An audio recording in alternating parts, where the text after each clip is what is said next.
ఎంతో మంది ఎన్నో మాటలు అన్నారు, ఎన్నోసార్లు అవమానించారు. చిన్న పెద్ద అని తేడా లేకుండా గుండెకు గుచ్చుకునే మాటలు మాట్లాడారు.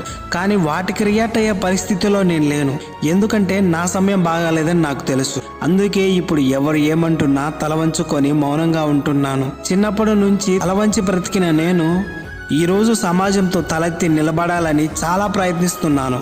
కానీ బాధలు బాధ్యతలు మనం అనుకున్న వాటిని జరగనివ్వవు. ఒక చేతికి ఇంకొన్ని చేతులు తోడైతే బాగుండేది. ఇప్పటికే ఈ మనసు, ఈ శరీరం, ఈ ఆలోచనలు అన్నీ అలసిపోయాయి. ఇక ఏం చేయగలం? చివరికి దేవుడి మీద భారం వేసి ఒక్కో అడుగు చొప్పున ముందుకు నడవాల్సిందే.